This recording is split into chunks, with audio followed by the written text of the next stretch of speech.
আসসালামু আলাইকুম। আমি হারুনুর রশিদ। আজ আমি আমার ছাত্র জীবনের স্মৃতিচারণ করতেছি। সময়টা ৯০-এর দশক। লেখাপড়া বেশি একটা ভালো ছিলাম না, আর ভালো থাকবো কীভাবে? সেই সময় আমাদের গ্রাম থেকেই ছাত্রছাত্রীর সংখ্যা ছিল ১৮-২০ জনের মতো। আর আমাদের নামে প্রতিদিন লাইব্রেরিতে একটা দুইটা করে বিচার যেত। স্যাররা একটা সময় যে আমাদের নামে বিচার নিতেই অনীহা প্রকাশ করলো, বললো যে ওদের নামে কোনো বিচার আচার নেওয়া হবে না। যাই হোক, লেখাপড়া চললো ভালোই। আর আমার মেন সমস্যা ছিল আমার ইংলিশটা, আমি খুব দুর্বল ছিলাম, ইংলিশ আমার মুখস্থ হতো না।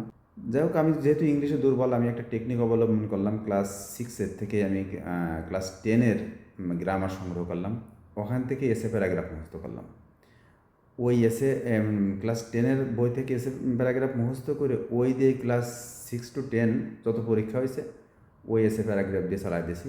আর এদিক সেদিক প্রশ্ন নিয়ে টিয়ে এটা টাল্টিবাল্টি করে চালাই দিছি। যাই হোক, ক্লাস 9-এ উঠলাম। ক্লাস 9-এ উঠে কায়েস স্যারের কাছে প্রাইভেট শুরু করলাম। তা কায়েস স্যারের কথা আসলে না বললেই নয়। কায়েস স্যার আমাকে যথেষ্ট ভালোবাসতো এবং তখন 100 টাকা করে আমরা প্রাইভেট পড়তাম। তা উনি 2 মাসের টাকা একসাথে দিলে পরে উনি আমাকে 50 টাকা ফেরত দিত। সেই সময় 50 টাকা যে আসলে একটা ছাত্রছাত্রীর জন্য কতটা আনন্দের, তা আসলে বলে প্রকাশ করা যাবে না।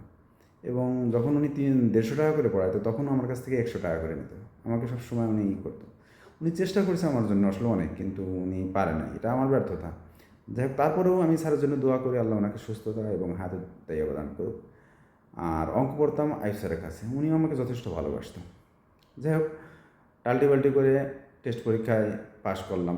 গেলাম সেন্টারে পরীক্ষা দিতে। তখন আমাদের সেন্টার ছিল হচ্ছে আলফাডাঙ্গা গেলাম। আর তখন পরীক্ষা দিতে হতো হলো লজিং থেকে, বাড়ি থেকে যাওয়া যেত না। তখন রোডঘাট তো আসলে ভালো ছিল না, ওখানে থেকে পরীক্ষা দিতে হতো। আমার সব পরীক্ষা আলহামদুলিল্লাহ খুব ভালো হতো, কিন্তু ইংলিশে আমি ধরা খেয়ে যেতাম।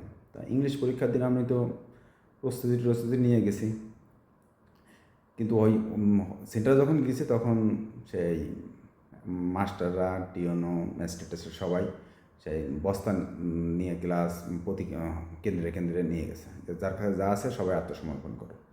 তা আমরা তো যে কাটিং সাটিং যা ছিল নিয়ে গেছিলাম সব দিয়ে দিছি। দিয়ে যে কি এক ধরা খাইছি পরীক্ষা। তখনকার সময় একটা শিক্ষা অফিসার ছিল, সে একঠাং খোড়া। পরীক্ষা শেষে প্রতি কেন্দ্রের ছাত্রছাত্রীরা বলে যে আমাদের হলেই সে ছিল 3 ঘন্টায়। তা বিষয়টা হচ্ছে কি, ওর ঠ্যাং খোড়া, তাই ওর এরকম ঠেলা। আর ওর যদি ভালো থাকতো তাহলে কী করতো, মানে প্রতি কেন্দ্রের ওই বাগানের মধ্যে যে জানলা দিয়ে বুলুক দিত, বুলুক দিয়ে দেখতো যে কেডা কী করে। ওই ছাত্রকে মাস্টারকে বলতো যে ওদের খাতা নিয়ে নেন। এইভাবে উনি স্প্রেড করতো। আর একজন মাস্টার ছিল, কাদের বক্স নাম। পোলাপানদের কলার ধরে চর মার ধর, মানে নকল টকল খাতা কেড়ে নিয়ে যা, কী একটা অবস্থা। তো মানুষ, ও এই যে ছাত্রপত্র পাশ করে চাকরি করে টাকা কি তোর বাড়ি দিয়ে যাবে না? তুই যে ছাত্রের সাথে এরকম খারাপ ব্যবহার করতেছিস আর মানুষের অভিশাপ নিচ্ছিস। শিক্ষক মহিলা ম্যাডামটা পাইছিলাম, তার কথা আসলে বলতেছি না, হয়তো উনি এখন শিক্ষকতায় আছে কি না জানি না। কিন্তু সেই ম্যাডাম মানে ছেলেদের পকেটের মধ্যে হাত ঢুকায় দেয়, খাতা বডি চেক করে, সেই মহিলা মানুষ। তা তখনকার সময় আমাদের ক্লাসে আমাদের বানার কয়েকজন বন্ধুবান্ধব ছিল, তাদের নামও আমি বলতেছি না এখানে, হয়তো লজ্জা হবে না। তা সে কী করছে, সে ওই কটা নকল নিয়ে যেয়ে, উনি যখন নাম সই করতেছে, ওই নকল কটা নিয়ে যেয়ে ওনার ব্যান্ডি ব্যাগের মধ্যে আইছে। আর এর মধ্যে আর একজন ছিল, সে শয়তানের জেন, সে আবার প্যান্টের পকেট ছিঁড়ে ফেলছে। পকেট ছিঁড়ে উনি ওই পকেটের মধ্যে হাত দিয়ে নাড়াচাড়া করতেছে। ম্যাডাম দৌড়ে এসে তো পকেটের মধ্যে হাত ঢুকিয়ে দিছে। হাত ঢুকিয়ে দিয়ে তো হাতে বাইতে গেছে। এই যে লজ্জাতে উনি যখন আইসে ইসের কাছে, ভ্যানিটি এসে কাছে এসে ভ্যানিটি ভরা নকল, উনি তো ভাবছে যে আমি তো ধরা খাই ম্যাজিস্ট্রেটের কাছে। ওই যে চলে গেল, উনি আর আসলো না। যাই হোক, পরীক্ষা দিলাম, পরীক্ষা দিয়ে বাড়ি আসলাম। বাড়ি আসার পরে রেজাল্ট হলো 1 নম্বরের জন্য ফেল করলাম। তা তখন যে তোরা আমার একটা নাম্বার বাড়ায় দিতি, তখন তোদের কি লাখ টাকা লস যেত নাকি? আর যাই হোক, আলহামদুলিল্লাহ তখন পাশ করিনি বলে আল্লাহর কাছে শুকরিয়া আদায় করি এখন, যে পাশ করিনি বলে ভালোই হয়েছে। বর্তমান অবস্থানে আমি থাকতে পারতাম না, হয়তো পাশ করে গেলে একটা চাকরি বাকরি নিয়ে নিতাম। আর তখনকার সময় সরকারি চাকরির বেতন ছিল কত, 5-6 হাজার টাকা, আর এখনকার কত 15,000 টাকা। সেই সময় একটা চাকরি করে কী করতে পারতাম।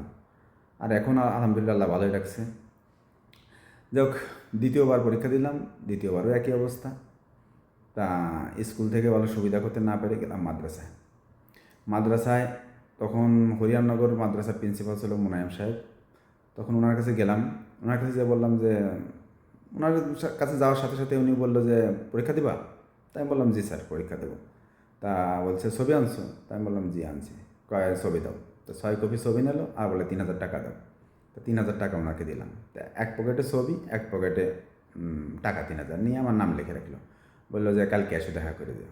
পরের দিন দেখা করতে গেলাম, দেখা করতে গেলে স্যার বলে যে টেস্ট পরীক্ষা দিতে হবে। তা আমি বললাম হুজুর আমি তো বই কিনিনি, তা পরীক্ষা দেবো কীভাবে? তা বলে যে টেস্ট পরীক্ষা না দিলে ফাইনাল দিতে পারবে না, তা বই কিনে নিয়ে আসো। তখন নিজের কাছে টাকা ছিল, তা ওখান থেকে চলে গেলাম বলমারি যেয়ে বইটই কিনে নিয়ে আসলাম। বাড়ি এসে তো সে আরবি পাসতাম, তা আরবি তো আলিফ বায়াও পড়তে পারি না, তখন কী করব? তাই স্কুল জীবন থেকে আমার একটা এটা আসলে ক্ষমতা দক্ষতা যেটাই বলি, তা আমি ব্ল্যাকবোর্ডের দিক তাকাই, আমি খাতায় লিখতে পারতাম। আমি খাতার দিক না তাকাই, মানে ব্ল্যাকবোর্ডে যা লেখবে কায়েস স্যার, ওই কায়েস স্যারের কাছে প্রাইভেট পড়ার সময় থেকে আমার এটা চর্চা হয়েছে, আমি লিখতে পারতাম। এই জন্য আমার জন্য খুব ভালো হয়েছিল যে বই একদিক থাকবে, আমি বইয়ের দিক তাকায় আমি খাতায় লিখে দিতে পারতাম। তাই বললাম স্যার আমি এ তো পরীক্ষা তো আমি কীভাবে দেবো? তা আমাকে কি যে পরীক্ষা দিতে হবে, পাস করে ফেল কর, ওটা আমি দেখবানি। যাক, এক সপ্তাহ পরে পরীক্ষা শুরু হলো। পরীক্ষা শুরু হইলে পরা পরীক্ষার কেন্দ্রে যখন 10 মিনিট, আমরা তো সবাই নিয়ে গেছি, সবার বই নিয়ে গেছি। বই নিয়ে গেলে পরা তা আমরা এদিক সেদিক করে লিখতেছি। তা প্রথম পরীক্ষা হচ্ছে কুরআন মজিদ ও তাজবিদ। তা উনি পরীক্ষার আধা ঘন্টা হলে উনি আসলেন। এসে সবাই বলে সবাই পরীক্ষার লেখা বন্ধ করো, আমার কিছু কথা শুনো। তো উনি সেই বিদায় হজের ভাষণের মতো উনি ভাষণ শুরু করলেন। তো উনি বলে যে আমি মুনায়েম, আমি মানে ওনার জীবনী খুলে বললো আর কি, আমি পরের বাড়ি কাজ করছি, আমি খুব কষ্ট করছি, এটা সেটা অনেক জীবনের ইতিহাস করছি, মানে ইতিহাস বললো আর কি, যে আমি এটা করছি ওটা করছি, আজ আমি নিজে মাদ্রাসা প্রতিষ্ঠা করছি, মাদ্রাসার এখন প্রিন্সিপাল, এখন তোমরা আমার মাধ্যমে পরীক্ষা দিচ্ছ। তো তখনকার সময় প্রায় 4-5 হাজার লোক পরীক্ষা দিছিল ওনার আন্ডারে। তা আর হরিয়ারনগর মাদ্রাসার যে উত্তর পোতার যে টিন সেট ঘরটা, তখন কিন্তু ওইটা আমাদের টাকাই হয়। আর ওনার বাড়ির ওই যে উত্তর সাইডে যে বিল্ডিংটা, ওটাও আমাদের টাকায় হয়। মানে আমাদের অত্র আলফাডাঙ্গা বোয়ালমারির মধ্যে যত মাদ্রাসা ছিল, প্রতিটা মাদ্রাসায় ওনার লোক ছিল, কিন্তু মাদ্রাসার প্রিন্সিপালই জানে না যে ওনার মাদ্রাসার থ্রু দিয়ে আমরা পরীক্ষা দিচ্ছি। আমার ফেলাইছিল হচ্ছে বোয়ালমারি সোলনা মাদ্রাসার নামে। ওই মাদ্রাসায় পাশ করার পরে তখন প্রিন্সিপাল জানলো যে আমি ওনার মাদ্রাসার ছাত্র, না আমরা চিনতই না, যখন রেজাল্ট সেখান থেকে গেলাম। যাই হোক, উনি বিদায় হজের ভাষণ শুরু করলো। উনি বললো যে আমি এই করছি এটা টলার পরে তখন বলছে বিমানের ইঞ্জিন কয়টা তোমরা কি জানো? আমরা বললাম না স্যার আমরা তো জানি না। 3টা ইঞ্জিন, যখন একটা দিয়ে চালায়, যখন ওটা নষ্ট হয় দ্বিতীয়টা দিয়ে চালায়, আর যখন দুইটাই নষ্ট হয়ে যায় তখন হচ্ছে তৃতীয়টা দিয়ে যে কোনো জায়গায় ল্যান্ডিং করে। তা তোমরা প্রথমটা হচ্ছে তোমরা পড়ে পরীক্ষা দিবা, দ্বিতীয়টা হচ্ছে তোমরা একটু কাটিং সাটিং করে বা হুজুর করে কিছু পয়সা করে দিয়ে পাস করে আসবা। আর যদি দুটোই করো, ফেল করো, তখন আমার কাছে 5,000 টাকা নিয়ে আসবা, সেকেন্ড ডিভিশনে পাস করে দেবো। তখন তো মহা খুশি, এরকমের হুজুরই তো চাই। আর বিশেষ করে মানে মাদ্রাসার ছাত্রছাত্রীরা পাস করে এই কারণেই, যারা টিওনো ডিসি এসপি যে গোল টেবিল বটে, মানে গোল টেবিল যখন বসতো তখন এই যে খাতাটাতে চেক করতো। এখন মাদ্রাসার যে আরবি লেখে, মানে জের জবর ছাড়া আরবি তো মাদ্রাসার হুজুররাই পড়তে পারে না। তখন একজন জেনারেল শিক্ষিত একজন ম্যাজিস্ট্রেট টিওনো সে কীভাবে সেটা পড়ে বলবে যে এটা ভুল না সঠিক? আর মাদ্রাসা হুজুরদের একটা মানে গুণ আছে, ওনারা ওই আরবি যাই লেখুক ওনারা নাম্বার দিয়ে দেয়। ঠিক আছে, কম দিক বেশি দিক ওনারা কাটাকাটি জিরো দেয় না। এইভাবেই ওনারা সহযোগিতা করে ছাত্রছাত্রীদেরকে। আর কোনো ছাত্র যদি, মানে আমি যা বুঝি, কোনো ছাত্র যদি মাদ্রাসা লাইনে পড়িয়ে পরীক্ষা দিয়ে পাশ করে, তারা সব বিষয়ে মানে অভিজ্ঞ হয়ে যায়। ফিকা, কোরআন মজিদ, কোরআন হাদিস, যাবতীয় সব বিষয়। যাই হোক, টেস্ট পরীক্ষা শেষ হলো, টেস্ট পরীক্ষার রেজাল্ট হলো, ভালোই করলাম, সবগুলো পাশ করে গেলাম। এরপরে সেন্টারে গেলাম, সেন্টারে যেয়ে দেখি যে আমি হচ্ছে সুলনা মাদ্রাসা থ্রু দিয়ে পরীক্ষা দিচ্ছি আমি। খুলনা মাদ্রাসার তো এমনি একটু ভয় পায় সবাই, ওরা স্থানীয়। তা আমি ওই লেভেলে, আমি যদিও আমি দেউলি থেকে গেছি, ওই খুলনার স্থানীয়ভাবে আমার প্রভাবে তখন পাইছিলাম সেই খুড়া ম্যাজিস্ট্রেটে। তো সে দেখি যে উনি তারের মতো সোজা হয়ে গেছে, উনি কোনো টু শব্দ নাই। তখন আমাদের পরীক্ষায় 2 ঘন্টা করে আমাদের সেন্টার দিয়েছিল এই খুলনা মাদ্রাসা ছাত্রছাত্রীরা আন্দারকোটা, ওখানে 2 ঘন্টা কোনো ম্যাজিস্ট্রেট টিউনও যাবে না, 2 ঘন্টা ফ্রি। তা 2 ঘন্টা ফ্রি দিলে আমার মতো একজন অভিজ্ঞ প্লেয়ার সে কি খারাপ খেলে নাকি? যাই হোক, ওখানে পরীক্ষা টরীক্ষা সব ভালো দিলাম, পাস করে গেলাম। পাস করার পরে তখন আমি যখন ভাবলাম যে এখন তো একটু কলেজ টলেজে ভর্তি হতে হয়, একটু বউয়ের বিষয় আছে। তা আলেমে তা ভর্তি হবো কি, গেলাম ভাবলাম কলেজে। তা মোহাম্মদপুর গেলাম, আমাকে স্বাস্থ্য ভাইরা ওখানে পড়ে। যাই আমি দেখি ইংলিশটা বাইরে করতে, যেটা আমার প্রথম মেন সমস্যা, ইংলিশ বই দেখে আমি বললাম যে এই তো আমার পড়া সম্ভব না। ওখান থেকে ফিরে চলে আসলাম, এসে মাদ্রাসায় আমার বিনা পয়সায় ভর্তি করে রেখে দিয়েছে আলেমে। তো আলেমে আর পরীক্ষা টরীক্ষা দেওয়া হলো না, পরীক্ষা না দেওয়ার কারণে আর লেখাপড়াও হলো না।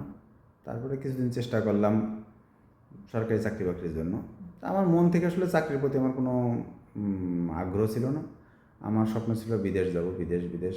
তা প্রথমে মালদ্বীপ গেলাম, মালদ্বীপের জাহাজে কাজ করছি, একটা সাপ্লাই বোর্ডে ছিলাম। মালদ্বীপের রিসোর্ট আইল্যান্ড যত আছে সব ঘুরছি। এরপরে আসলাম সৌদি আরব। সৌদি আরবে আলহামদুলিল্লাহ খুব ভালো রাখছে, ভালো অবস্থানে আছি। আল্লাহর কাছে লাখো কোটি শুকরিয়া, ধন্যবাদ। এই হচ্ছে আমার ছাত্র জীবন থেকে কর্মজীবন। ধন্যবাদ সবাইকে।